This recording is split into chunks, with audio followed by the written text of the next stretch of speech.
mission list. We've received a new job offer. The details are on your iDroid. We finished decoding the informant's report.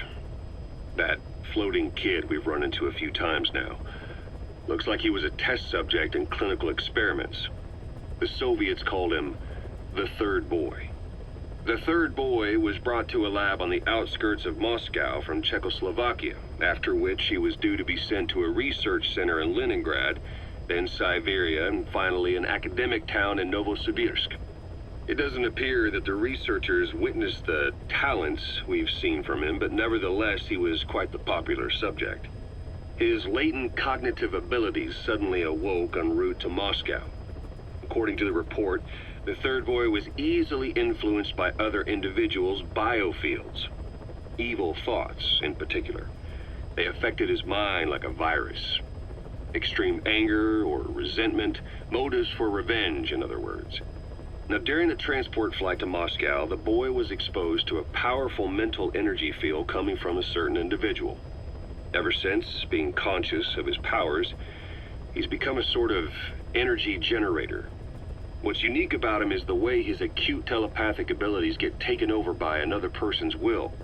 The boy began to physically parasitize individuals experiencing extreme anger and codify the host's desires. This includes amplifying the host's natural strengths. Or, in accordance with the host's desires, he can also implant program code in another individual, making them a puppet, essentially. Human neural synapses transmit weak electrical currents between neurons. These electrical currents, though at a level difficult to observe, warp the magnetic field outside the body. The Third Boy is able to pick up these weak fluctuations. Contrary to psychotronics, which involves controlling the human mind, his abilities as a receptor are too high. The emotions he picks up from another individual are amplified and unleashed into his body as they recur in his brain. They turn into microwaves, which then affect the physical world, triggering paranormal phenomena like the spontaneous combustion of organic matter or psychokinesis, moving an object without touching it. There's one other thing. While he's parasitizing a host, the boy's ego gets shut away, allowing the will of the host to take control of his powers, like some annoying static drowning out your own voice. That means he isn't responsible for what's been happening. Somebody's extreme anger has manifested through the Third Boy's powers in ways none of us could have predicted, which would mean this was going on somewhere around us. Looking back on it, a lot of things make sense now. The man on fire, Sahelanthropus, they both came to life thanks to the Third Boy's powers. Everything has been happening through him as a catalyst. We first saw him in the hospital on Cyprus. The boy parasitizing the man on fire's desire for revenge gave him his new abilities in return. He next appeared at the Hamid Fighters Fort where the honeybee was hidden. There, the boy parasitized Skullface's vengeful mind. He controlled Sahelanthropus, making it do whatever Skullface wanted. Same goes for when we extracted Emmerich onto the chopper. When he appeared at the Devil's House in Central Africa, Skullface's will controlled the man on fire via the Third Boy's powers. Everything is clear up to this point. But even the informant couldn't pinpoint who the host was in the cave within Serac power plant. Sahelanthropus suddenly became active, then crushed not only the man on fire, but Skullface as well. Surely neither of them could have been the host. Who else was at that location and bore anger more extreme than either of them? Whose will was controlling Sahelanthropus? According to the report, emotions transmitted in children's brains affect the surrounding magnetic field more strongly.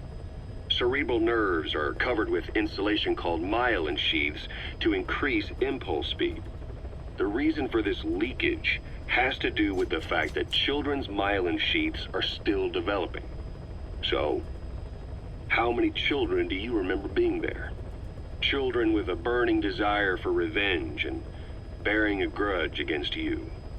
I can think of only one. Eli. We don't know what kind of life he's had, but the resentment he's shown toward adults is nothing short of extraordinary. The Third Boy resonated with Eli's mind. And that means Eli bore the strongest animosity of all individuals within the boy's reception range, estimated to be a 3-mile radius, beating out even Volgin and Skullface. The third boy's probably remained hooked on Eli's anger since. You remember at the Devil's House, the third boy showed an interest in Shabani? That must have been his ego making a rare appearance. He may possess abilities far beyond anyone else in the world, but he's still a kid. Maybe them both being kids was enough to bring them together. And if so, maybe with Eli, he isn't feeding off him, but acting in symbiosis with him. So what kick-started the third boy's powers? If we look at the location and time that his plane went down, we can make a pretty good guess. When the plane experienced the first anomaly, it gave an accurate report of its position to a control tower, due north of the Black Sea, 125 miles east of Kiev. Dead south on the Black Sea is Cyprus's Green Line. So the plane's position was directly north of the hospital where you'd been asleep for 9 years. And this anomaly was reported at exactly the same time that you woke up. The plane was enveloped in flame from the inside out. The fuselage burnt to ashes. There were no survivors, at least not publicly admitted. Your thoughts formed a synchronicity with the boy's psyche and were amplified inside his brain.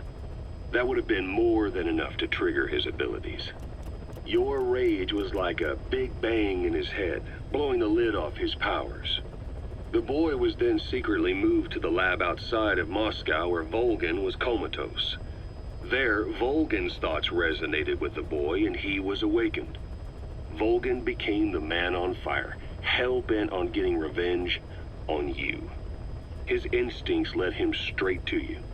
Skullface knew Volgin from Operation Snake Eater, or perhaps from even before. Monitoring this pair of extraordinaries, he discovered the hospital and sent his assassin and XOF. Skullface was probably watching the situation from close by. Then, realizing how useful these two test subjects could be, he approached them. Reacting to Skullface's thirst for revenge, this time the boy let Skullface's will control Volgin. Volgin, at times driven by personal revenge, at times through Skullface's will, kept on moving, though his body was little more than dead meat. Perhaps there were moments where even your thoughts affected him as well. But without the boy's power, it was like the plug had been pulled from the socket. Everything was powered by anger, malice, revenge. This is how the end of the report sums things up. Both the third boy and the man on fire were originally test subjects of paranormal research for military applications, like telekinetically controlling the leader of an enemy nation and making him launch a nuke, or stopping the heart of someone on the wrong side of the Berlin Wall, experimenting with latent human abilities. They were used as tools of the Cold War. The boy's only crime was being born with unique gifts. But he was sacrificed on the altar of war. His life reduced to slavery under other people's wills. Turned into a living weapon with no will of his own. And eventually, the only emotion he could feel must have been the desire to get revenge for the hand he'd been dealt. Boss, it's you that awakened the boy's powers. But there's more to it than that. I guess the anger emanating from you was something he could truly relate to.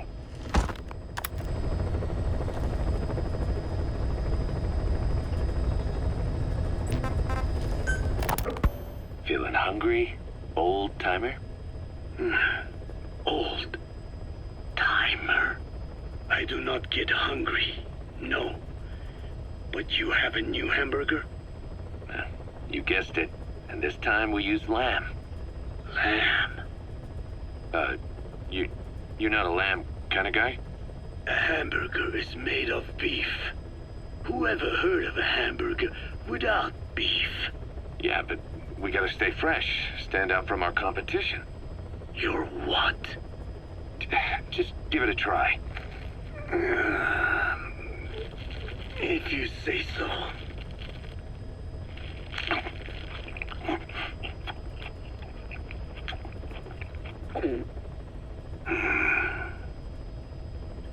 Not bad. But But I cannot call this A hamburger. I thought we were onto something this time. Maybe the problem is that it looks like a regular hamburger. Gotta think outside the box. Too much baggage if they come in expecting just another burger. Let's see, cotton candy? To make it look like a sheep? Yeah. Just a minute. You really think people would eat that? What is it you are planning? Are you using me? A taste tester? A one-man focus group? Well, actually, I've already started. I got a place called, Miller's Maxi Buns. You are kidding me. Well, to be honest, business hasn't been great. No one seems to like my, buns. The Ocelot said Diamond Dog's budget did not add up. But you don't mean to tell me. What? No. Our black budget's got it all covered. I'm not embezzling GMP or anything.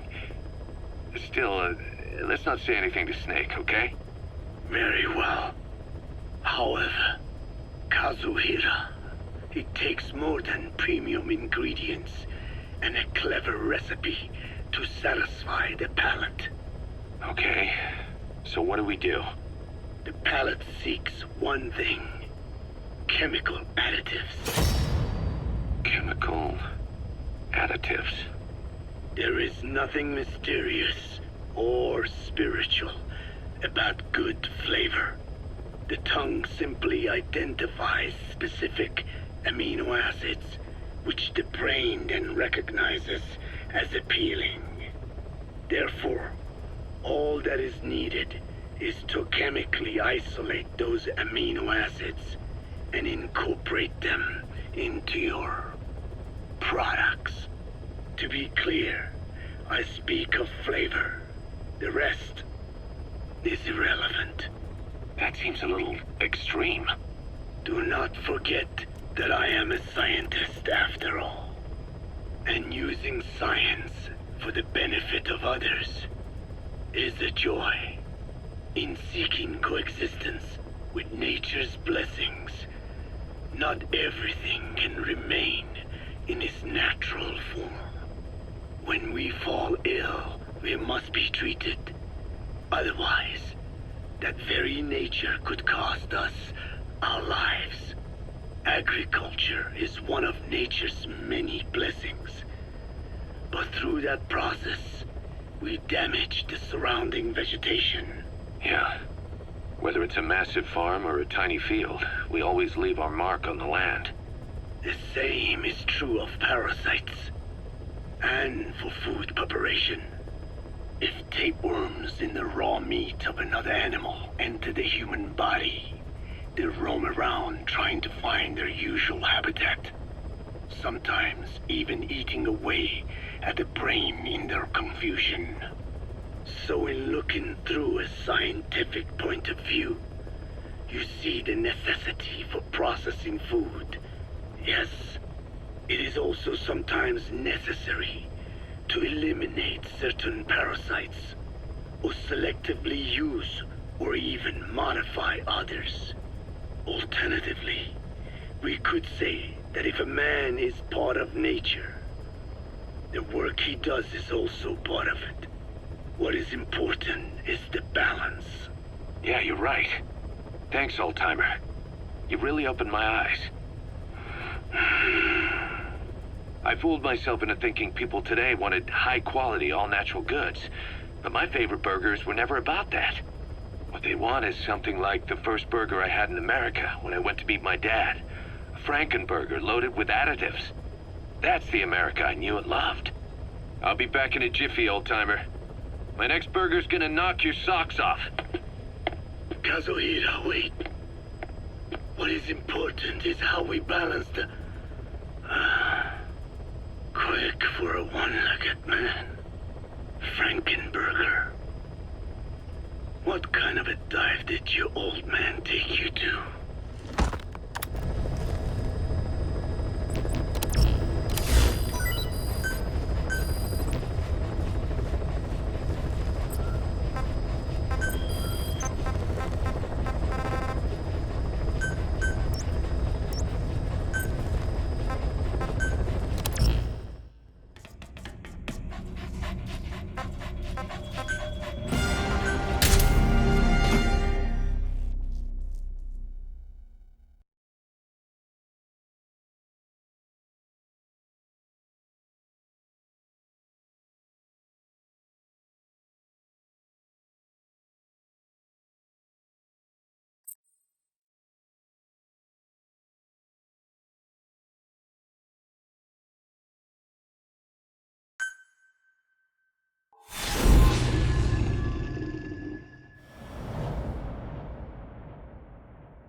CFA are assembling an armored column to the north of Nova Braga Airport.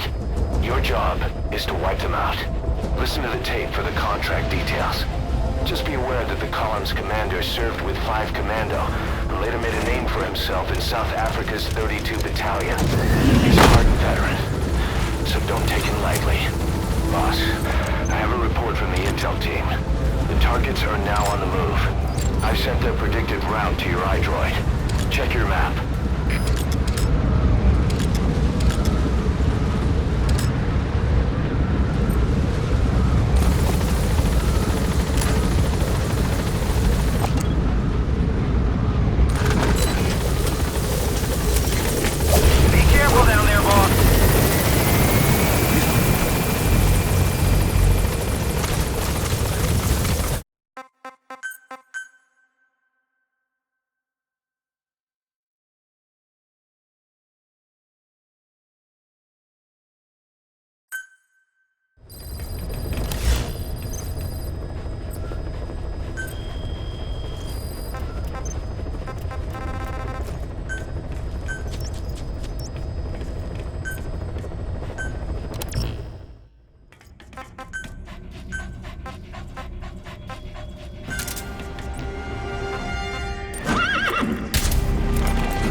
CFA are assembling an armored column to the north of Nova Braga Airport. Your job is to wipe them out. Listen to the tape for the contract details. Just be aware that the column's commander served with 5 Commando and later made a name for himself in South Africa's 32 Battalion. He's a hardened veteran, so don't take him lightly. Boss, I have a report from the intel team. The targets are now on the move. I've sent their predicted route to your iDroid. Check your map.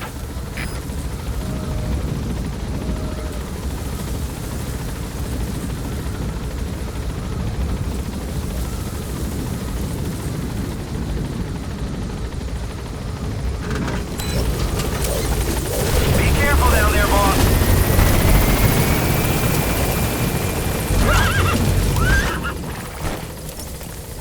Yeah. Yeah.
gunship.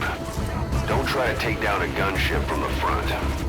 You won't win in a head-to-head shootout. Try to get behind it and take it down with missiles.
Nice work.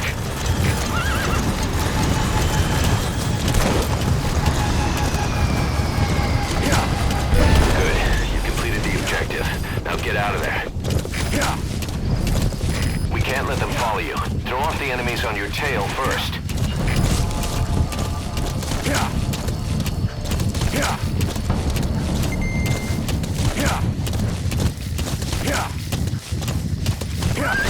All right. The coast is clear.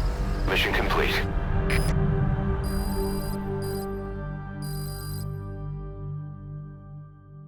Mission complete, and how? They're gonna tell stories about this one, boss.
Boss, as we suspected, the mastermind behind the kid's escape was Eli.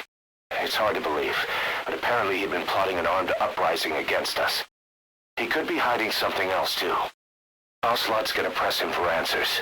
Get back here as quick as you can.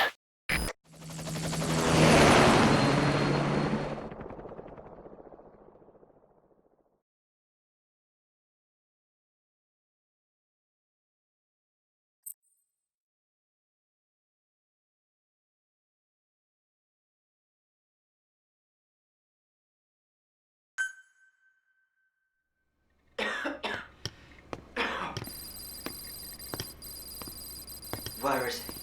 I told you. Your father's not here. They're back. Yes, they're back. But don't get any bright ideas. Your quarters are under full surveillance. Your weapons privileges have been suspended. No more uprisings for you. Did you really think it would be that easy, Commander?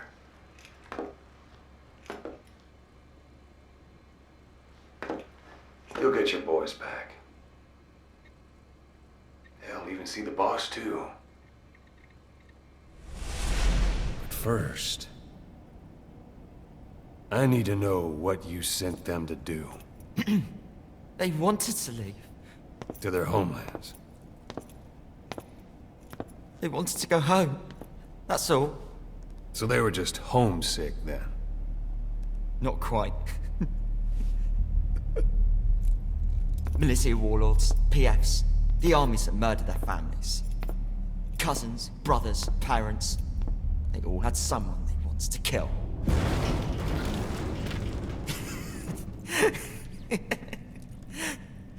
I told them, last chance to face the world with no regrets.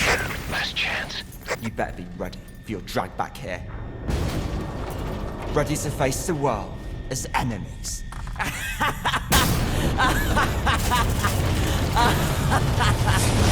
No!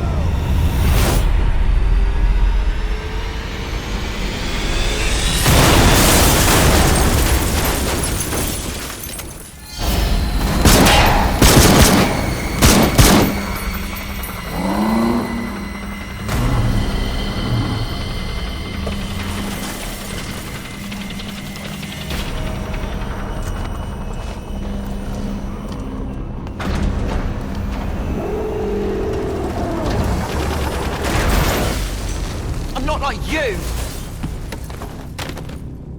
Goodbye, Father. I don't need you anymore.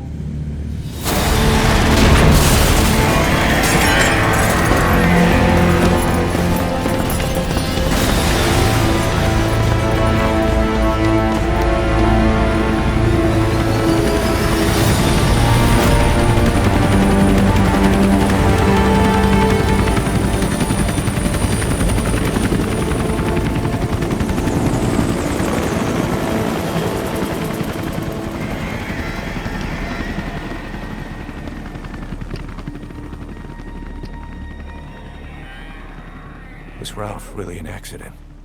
Or did Eli just rig it to stir up the boys? Either way, he had to have been planning for this all along. Bidding farewell to the world.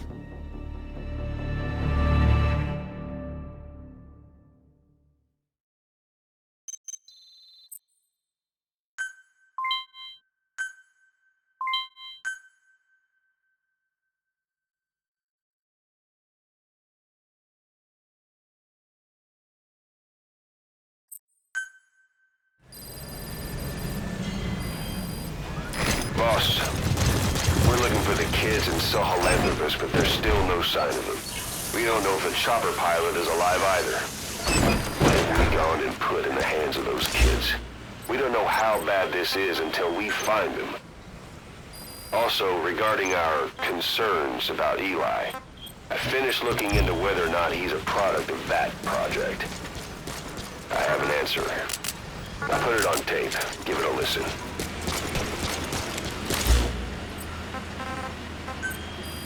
Boss, I've updated the mission list. We've received some new job offers. The details are on your iDroid. You know, when you brought back all the child soldiers who escaped, Eli knew they'd returned. Needless to say, nobody said a word to him. I guess they got a message to him somehow. Eli wasn't put in a corner in timeout. He was locked up in that room, completely cut off from the outside world. Then how'd he find out? It's only one possibility I can think of. The Soviet Union has been researching military applications for psi phenomena. Psi? Things like psychokinesis and ESP, extrasensory perception. You mean moving objects without touching them? Knowing what cards somebody's holding up? Psychic powers? Come on. I thought that was just another bunch of disinformation aimed at the West. Just bear with me a second. One type of ESP is telepathy. It's the ability to know another person's thoughts through nonverbal means. You're saying Eli read our minds?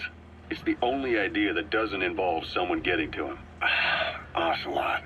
Look, psi research isn't some hocus pocus. It's all evidence-based, scientific... There's gotta be another explanation. Maybe one of the kids stuck a note to your back. I hope that's the case. But I am convinced that they have, or Eli has, a connection to some force we have yet to identify. You better watch yourself, boss. How am I supposed to do that? If he is depending on something for help, well, that's his Achilles heel. If you can figure out what that something is, you might be able to use it against him. I'll keep that in mind. Oh, and the medical team is looking after the kids left on Mother Base. For the moment, they don't seem too panicked. But boss, get this. Eli got those kids to plot their armed uprising as a diversion.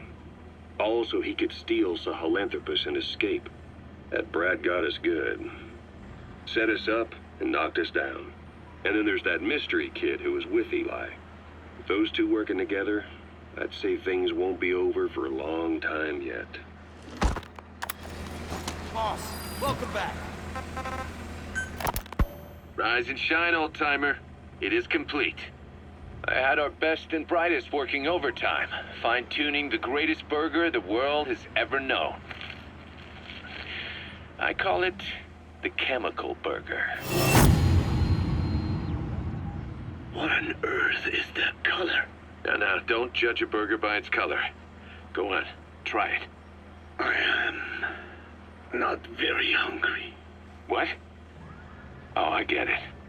Now, sure, it's loaded with additives, but each one's been approved by the WHO for human consumption. Come on, one little bite's not gonna kill you. Are you sure of that? Fine.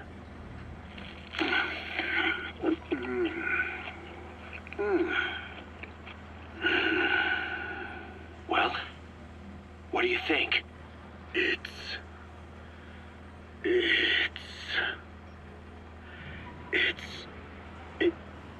is perfect. Right? Right? This takes me back to the taste of my youth. The neon signs on the Mother Road. Oh, I can see them now.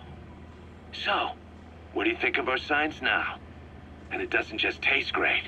You won't believe how cheap it is to make. And because it's pumped up with preservatives, it won't spoil easily in regions lacking refrigerated storage or transportation infrastructure. This bad boy could even solve Africa's hunger problem. Excuse me. People will no longer fight over food or find reason to hate one another. Mankind will come together, reunited between these fluffy buns. Forget Pax Americana. Say hello to Pax Hamburgana. Pax Hamburgana. Skullface thought that destruction was the way to free the peoples of the world from American imperialism. But this is different. Tackling something head-on just makes for more conflict. Only by uniting the world can its various inhabitants truly become free. Having lived as an American parasite as long as I have, I know what I'm talking about. The Chemical Burger is poised to be the greatest liberating force the world has ever known. An ethnic liberator. Burger. Now all I need is a better brand image, starting with a name. Gotta run, old-timer. I'll catch you later.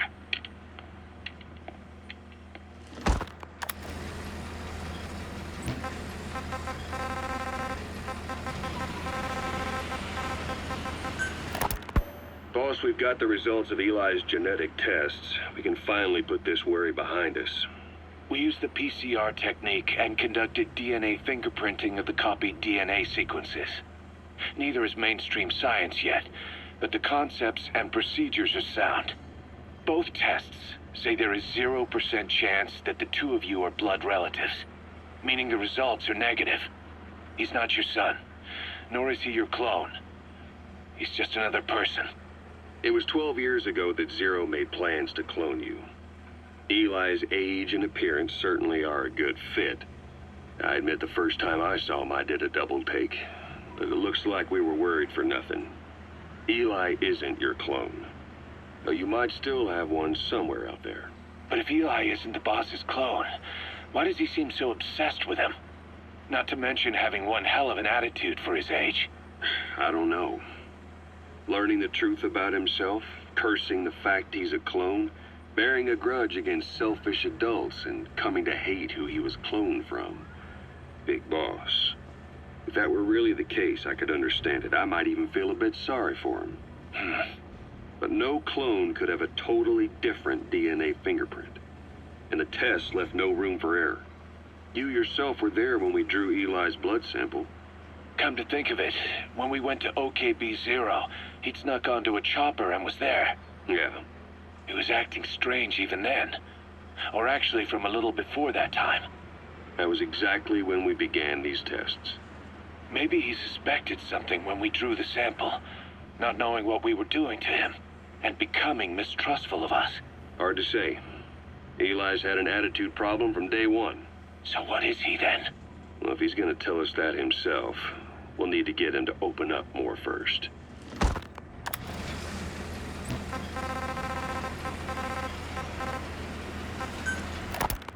Skullface, real name unknown.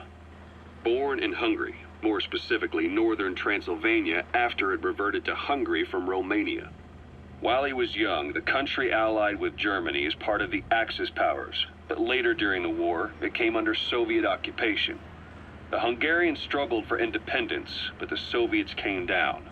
Hard. Just like he said, time and again the country was ruled by a foreign tongue. When he was a young boy, he lost his native language, the bedrock for any developing child. His country, his family, his face, his identity, everything was stolen from him. All he had left was his skull. Skullface first tried his hand at espionage during all the chaos from the war. Agents, military officials, and soldiers who operated out of Hungary during the war vanished over the course of several months. This Soviet spy hunt rocked the counter-intel world. Mysterious fatal illnesses, accidental deaths, drownings, people having strokes behind closed doors. Just like Stalin, no one knew who was behind it. But all you need to do was look for who had the motive. They were all taken out by a man without a face. And now we've got an idea of how he did it too. He'd gotten revenge for his people, but he wasn't finished. Skullface defected to the West, eventually ended up with the SAS. That's where he met Zero. It's possible he began planning this whole thing back then. It's hard to say. In any case, Zero made him his XO. He always did have a thing for oddballs. But this one was set to lead a unit no one else would know about. When Zero created Fox, he also formed XOF as a support team. An unconventional special forces unit designed to support Fox, make it stronger, with Skullface giving the orders. Zero never even told the boss about it, nor the CIA, naturally.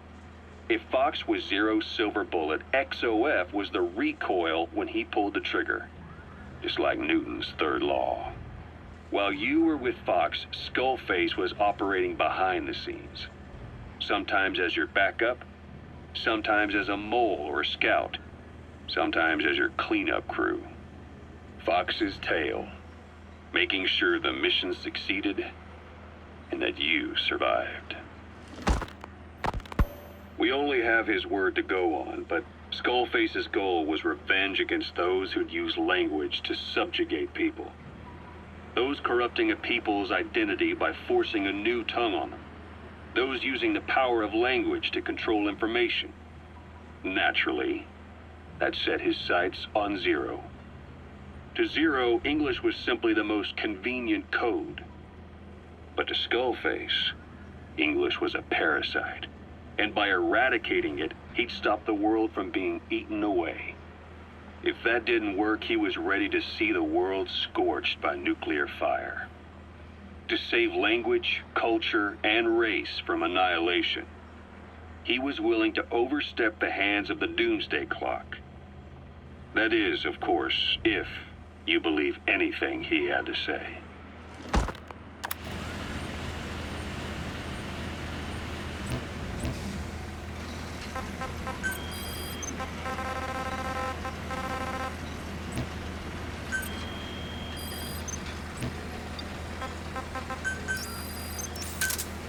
Roger. This is B-Quad. Arriving shortly at LZ.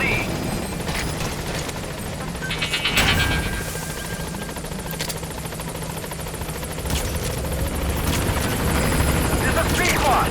On station at LZ.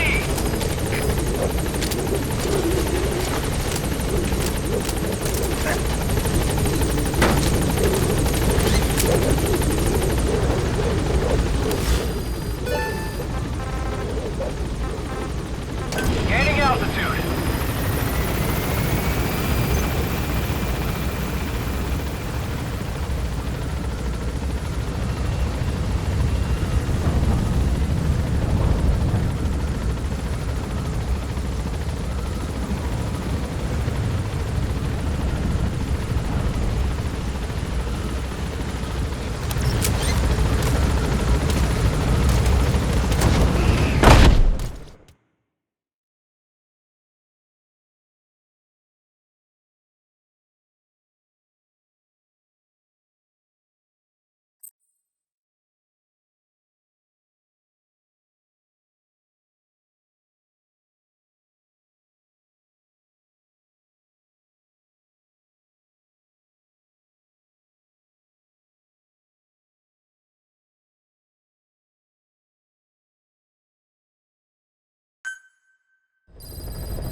About Eli hijacking Sahelanthropus.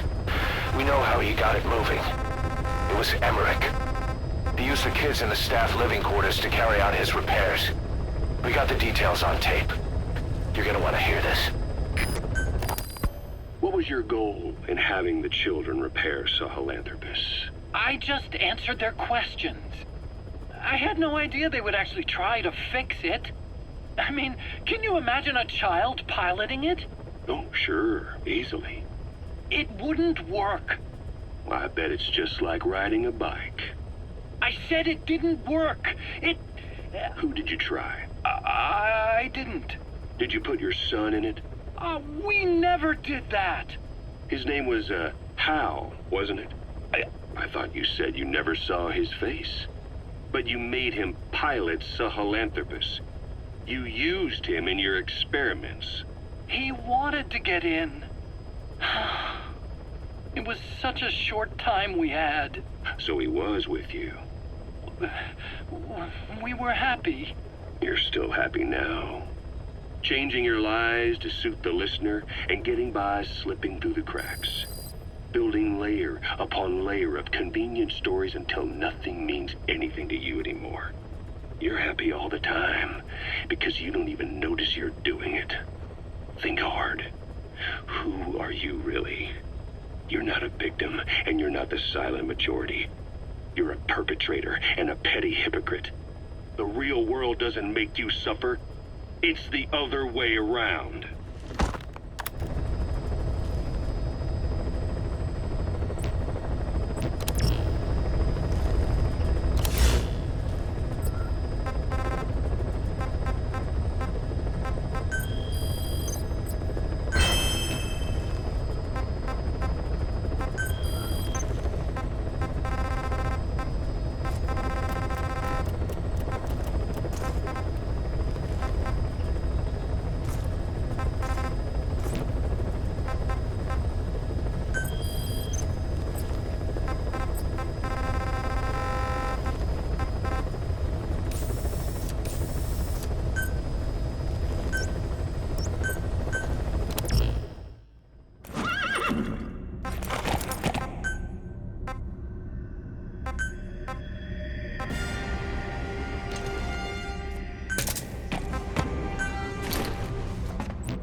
at the mission list.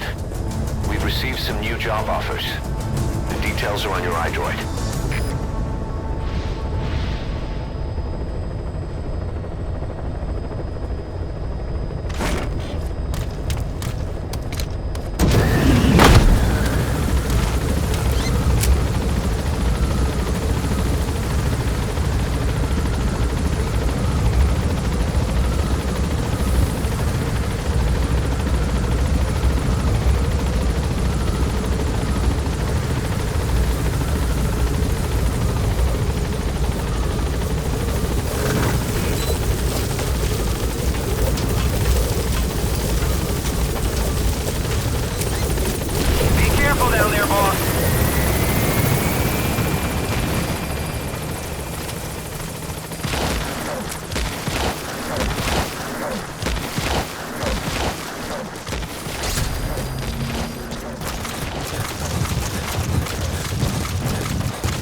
When you want to begin a mission, open your iDroid and select it from the mission list. I sent a list of selectable missions to your iDroid. They're all jobs that only you can handle.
That's the target. I remember him. He was off base during the attack 9 years ago. Bring him home, boss.